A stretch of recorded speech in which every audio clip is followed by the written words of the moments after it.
सोनू जी तिवारी उपलब्ध हैं, वो इस ज्ञापन का वाचन करेंगे। उस वाचन को हमें ध्यान से सुनना है और हमारी बात जो प्रशासन तक पहुंचना है वो पहुंचेगी। मैं इस अवसर पर आप सभी से अपेक्षा करता हूं कि सभी लोग इस ज्ञापन के ऊपर अपने हस्ताक्षर कर दें और अपनी मांग जो सोनू जी इस ज्ञापन के द्वारा आप लोगों को बताएंगे वो मांग 2 दिवस के अंदर अगर प्रशासन पूरा नहीं करता तो हिंदू समाज उग्र आंदोलन करके अपने मांगों की पूर्ति कराएगा। ये ज्ञापन मैं आदरणीय सोनू जी से आग्रह करूंगा, इस ज्ञापन का वाचन हम सभी लोगों को श्रीमान के आदेश निर्माण अनुभवी विभागीय अधिकारी महोदय मनासा द्वारा कार्य रोका गया। यह कि हिंदू समाज के प्रबुद्ध नागरिकों एवं दुकानदारों के प्रबल विरोध के कारण उक्त मामले की जांच की गई। उसमें स्पष्ट रूप से परिलक्षित हुआ है कि उक्त निर्माण कार्य बिना नगर परिषद के प्रस्ताव अवैध समझौते के आधार पर बनाकर प्राप्त की गई निर्माण मूर्ति के आधार पर चल रहा है। ये हम समस्त हिंदू जागरण मंच के कार्यकर्ता और हिंदू समाज के जितने भी कार्यकर्ता हैं कुकुड़ेश्वर नगर, उनकी तरफ से जिला कलेक्टर महोदय को ज्ञापन सौंप रहे हैं कि ये यहाँ नगर परिषद के द्वारा वहाँ पहुँचेगा और जो हमने मांग रखी है उसको तुरंत कार्रवाई करने का काम करेंगे। एमओएस के तहत जो कार्य निर्माण रुकना चाहिए उसका कार्य करेंगे और जिन अधिकारियों ने ये गलत काम करा है उसके खिलाफ तुरंत कार्रवाई होगी तो ही आगे काम चल पाएगा, अन्यथा आगे जाकर के नहीं तो हम तहसीलदार साहब के माध्यम से प्रशासन को चेतावनी देना चाहते हैं कि अगर कार्रवाई नहीं करी तो आने वाले समय में हिंदू समाज अपना रुख अपना कर रहेगा। आज हम शांत हैं, आने वाले समय में अशांत भी हो सकते हैं। जो लोग हमको भड़काने की कोशिश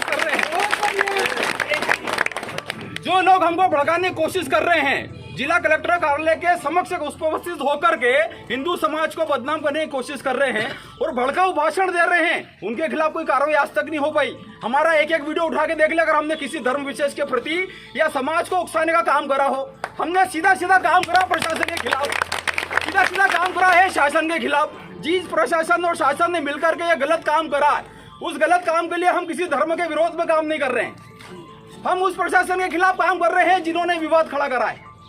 इसलिए प्रशासन खुद तय कर ले कि यह विवाद कैसे सुलझाना है। आज जो कार्रवाई होने वाली थी कि वहाँ कुछ धर्म विशेष के लोग इकट्ठा होने वाले थे और अपना धर्म का काम करने वाले थे, आने वाले समय में कभी इस प्रकार की सूचना भी अगर मिली तो कुकुड़ेश्वर नगर में उस स्थान पर हमेशा के लिए हिंदू समाज अपना कार्य चालू कर देगा। इसलिए हमारा प्रशासन से निवेदन है कि शांति जिले भर में बनाए रखना है, उसके लिए हम तैयार हैं, लेकिन कोई उकसाने का और भड़काने का काम करेगा तो उन्होंने बोला था कि ईंट का जवाब ईंट से देंगे, हम व्यक्ति का जवाब व्यक्ति से देंगे। हम ईंट और पत्थर नहीं चलाएंगे, व्यक्ति का जवाब व्यक्ति देगा। आप जितनी जल्दी चाहे उस अब्दुल रज्जाक पठान की तरफ कार्रवाई करें जिसने भड़काऊ भाषण दिया है कलेक्टर साहब के सामने खड़े होकर। फिर भी हम मौन खड़े हुए हैं। क्यों मौन खड़े हैं? क्योंकि मौनता का कारण है कि आज आप हमको सुनाना चाहते हैं, हम किसी बात के लिए सुनने के लिए तैयार नहीं है। हमने अभी तक अपना आंदोलन शांतिपूर्ण तरीके से चलाया, हमने कभी किसी को भड़काने की कोशिश नहीं करी, ना समाज को, ना धर्म को, ना किसी समाज विशेष को ठेस पहुंचाने की कोशिश करी है। लेकिन इस प्रकार का बयान देकर के एक समाज को अगर बदनाम करने की कोशिश की जाएगी तो आने वाला समय इस जिले भर के लिए अच्छा नहीं होगा।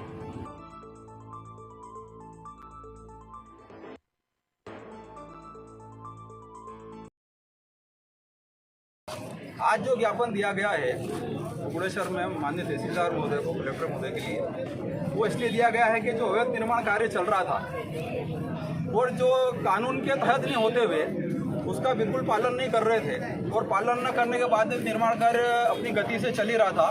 अभी सोमवार के दिन हमने उसका निर्माण कार्य रुकवाने के लिए धरना प्रदर्शन पे करा था, तो प्रशासन ने हमको एक लिखित में बोला था, लिख करके दिया था कि हम 3 दिन के अंदर एमओएस के तहत जो भी अवैधानिक काम हुआ है, जो निर्माण कार्य हो गया है उसको हटाएंगे।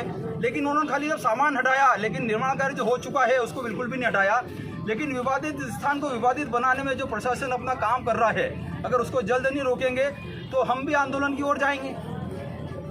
अगला कदम क्या रहेगा? अगर आपने अगला कदम ये रहेगा कि अगर प्रशासन अपनी कार्रवाई अगर जल्द ना करेगा, वैसे तो मामला कोर्ट के अंदर पहुंच चुका है, न्यायालय का जो भी निर्णय आएगा हम उसके ऊपर रहेंगे, लेकिन फिर भी कुछ असामाजिक तत्व इस जिले के अंदर या नगर के अंदर अपनी जो शांत फिजा है उसको बिगाड़ने की कोशिश कर रहे हैं। अगर उनके खिलाफ कार्रवाई नहीं करेंगे तो हमने तो आज तक कभी किसी के खिलाफ नहीं बोला, ना किसी समाज के विरुद्ध बोला है, ना किसी व्यक्ति के विरुद्ध बोला है, लेकिन सामने वाला समाज खुल करके हमारे विरुद्ध बोल रहा है। हम क्यों किसी की सुने? हमने कोई गलत काम तो करा नहीं है। प्रशासन ने और नगर परिषद ने मिलकर जो गलत काम कर दिया है आप उनके खिलाफ बोलो, उनके खिलाफ लड़ो। हमारी लड़ाई भी प्रशासन और शासन से है, किसी धर्म विशेष के साथ नहीं। हमारी लड़ाई आपकी लड़ाई है तो आप भी लड़े जिस प्रकार से आप लड़ना चाहते हैं, लेकिन अगर हमारा नाम लेंगे तो हम भी लड़ने के लिए सामने आएंगे।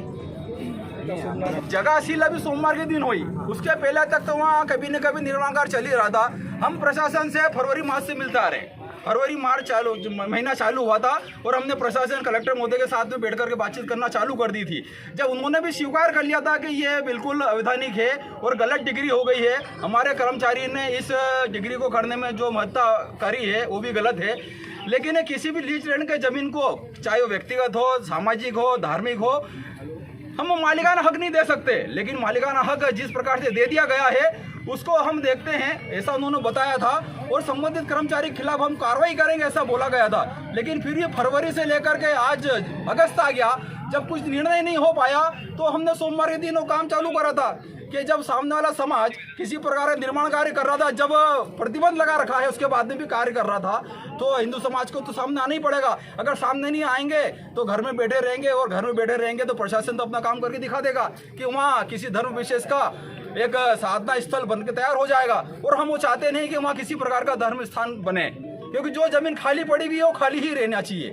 या तो आप अपना कुछ काम करें या फिर जो खाली है उसको खाली रहने दें।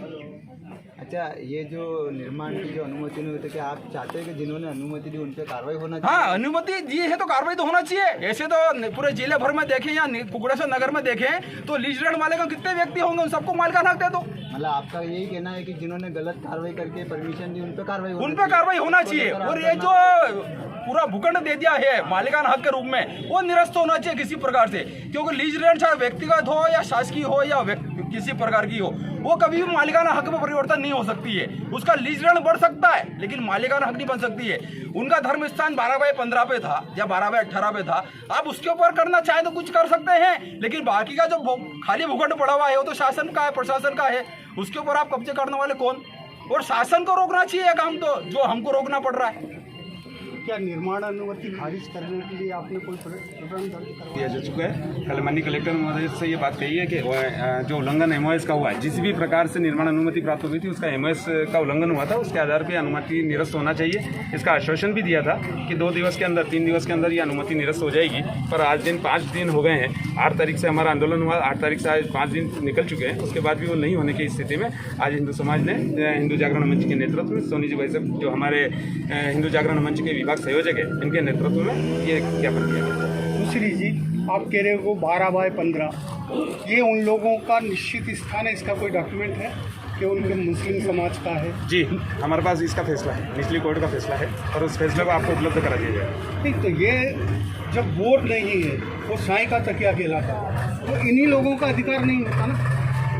ये बात भी हम प्रशासन से कर चुके हैं। कलेक्टर साहब से जब पहली बार मिले थे, सभा कक्ष में बैठ करके बैठक हुई थी, जब उनको कागज दिखाया गया तो उन्होंने देखा और पढ़ा और सुना कि ये किसी प्रकार के धर्म विशेष का स्थान तो है नहीं, किसी मस्जिद निर्माण के लिए है नहीं। मैंने उसमें ये संज्ञान जो आपने बताया था कि ये साई के तकिए के नाम से स्थान पूर्व में भी था और आज भी है, लेकिन कोई धर्म विशेष का व्यक्ति चाहे कि मेरा निजी हो जाए तो ऐसा तो हो नहीं सकता। हमने तो पहले भी मांग रखी और आज भी मांग रखते हैं कि जिस नाम से वो अर्जित है शासन के रिकॉर्ड में, वो काम वहाँ पे होना चाहिए। अलग से काम कैसे हो सकता है? वहाँ पे जो साई का तकिया है वो होना चाहिए, वहाँ पे अलग काम कुछ नहीं होना चाहिए वहाँ पे। ये हम बहुत बता चुके हैं उनको। मोनू तिवारी, हिंदू जागरण मंच विभाग सह संयोजक। वो चीज़ मेरा आज सभी पत्रकार बंधुओं से निवेदन है कि इस संबंध में उचित डॉक्यूमेंट्स मैं आपको PDF फाइल जो है हमारे पास, मैं आपको सभी को सेंड करूंगा, ताकि आप लोगों का जो मन में कोई कॉन्सेप्ट है वो बिल्कुल क्लियर होना चाहिए। मेरा आग्रह है कि यदि किसी को भी किसी भी प्रकार के डॉक्यूमेंट्स अगर देखना है, हम पहले डॉक्यूमेंट्स दिखाएंगे, क्योंकि हम सब लोग जो बात कर रहे हैं तथ्यों के आधार पर कर रहे हैं, न्यायिक बात कर रहे हैं। और हमारी जो हिंदू जागरण मंच के हमारे नेता सोनू जी के नेतृत्व में ये सारा समाज जो जागृत हुआ है, उसके पीछे एकमात्र कारण है कि हम जो लीगल बात है, जैसा कि हमारे सोनू जी ने कहा है कि हमारी समाज विशेष से या किसी व्यक्ति विशेष से कोई न तो विमर्श है न कोई विवाद है। हमारा जो विवाद है वो गलत तरीके से जो अर्जित की गई अनुमति है उसको रोकना है। मैं आपको याद दिलाऊं, माननीय पटवा जी के शासनकाल में इस संपूर्ण जमीन का जो तकिया साई का उसको छोड़कर बाकी का अतिक्रमण हटा था। बंशीलाल जी सरपंच साहब थे, उन्होंने वहाँ का फर्शीकरण किया था। ये आप सभी लोगों के संज्ञान का विषय है। आज वो धीरे धीरे कब्जा होकर उन्हें 180 फीट जगह की जगह 1840 की जब अनुमति दे दी जाती है, तो हमारा यही कहना है कि जिन तथ्यों के आधार पर जिन लोगों ने षड्यंत्रपूर्वक तरीके से यह काम किया है उनको चिन्हित किया जाना चाहिए और गलत लोगों का गलत काम रोकना चाहिए। और जो केस न्यायालय में चल रहा है उसके न्याय की इंतजार करना चाहिए। मेरा मानना है हम तो बहुत सभी समाज के लोग बहुत इंतजार करने वाले धैर्यवान लोग हैं। जब 70 साल तक हम राम मंदिर के फैसले का इंतजार कर सकते हैं तो यहाँ के फैसले का भी इंतजार करेंगे। जो कोर्ट फैसला देगा, मैं पूरा समाज की ओर से विश्वास दिलाता हूँ कि न्याय जो फैसला देगा उसे हम भी स्वीकार करेंगे और